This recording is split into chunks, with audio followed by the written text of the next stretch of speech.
ఆదరించినప్పుడే, అన్ని కులాల వారు ఆదరించినప్పుడే ఎవడైనా ఎమ్మెల్యే కాగలుగుతాడు, ఎవడైనా ముఖ్యమంత్రి కాగలుగుతాడు. మారుతున్నాయి పరిణామాలు, మారుతున్నాయి కాలంలో నీలాంటి నియంతలు ఇంకా కులం పేరు చెప్పుకొని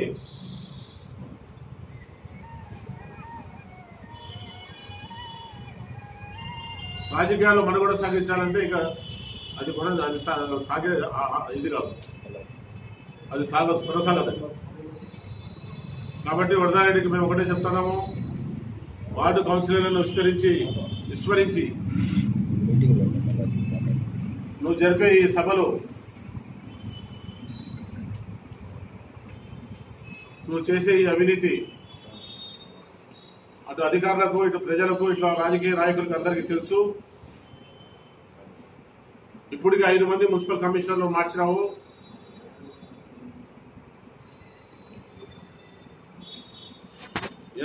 ఎన్నో అభివృద్ధి పథకాలకు అడ్డుపడుతున్నావు.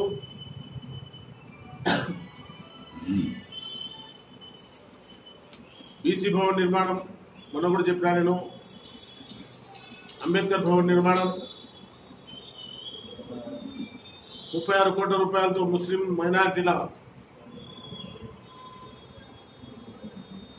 అభివృద్ధి డబ్బులు వచ్చి ఉండే 36 కోట్ల రూపాయలు చంద్రబాబు నాయుడు గారు ఇచ్చి ఉన్నారు.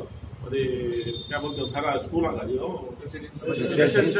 రెసిడెన్షియల్ స్కూల్, హై స్కూల్ 6వ తరగతి నుంచి 10వ తరగతి వరకు రెసిడెన్షియల్ స్కూల్ 10 ఎకరాలు కట్టమని 36 కోట్ల రూపాయలు ఇచ్చున్నారు. మొన్న కూడా చెప్పినాను. ఇటువంటి ఎన్నో అభివృద్ధి పనులు ప్రభుత్వం ప్రవేశపెట్టినప్పటికీ నువ్వు ఏదో ఒక వంకతో అభివృద్ధి జరగకుండా ఇప్పుడు నుంచే కాదు, మొదటి నుంచి కూడా ముదురు పట్టణాన్ని వెనకబడిన ప్రాంతంగా ఉంచడానికి మొట్టమొదటి వ్యక్తులు వదలాలి. కాబట్టి నువ్వు చేసే ప్రతి పని ప్రజా ఆమోదం లేని పని కాబట్టి, ప్రజా ఆమోదం లేని విధంగా ఉంది కాబట్టి మేమంతా నిన్ను వ్యతిరేకిస్తున్నాము. మేమందరం లేకపోయినా నీ మనుగడ సాగించాలని నువ్వు అనుకుంటే మేము నీకు దూరమై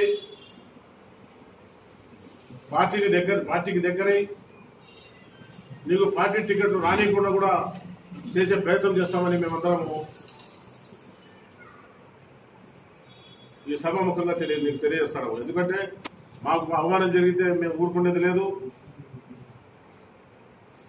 నీ మనుగడ సాగించే ప్రసక్తే లేదని చెప్పి పత్రికల ద్వారా తెలియజేస్తాం.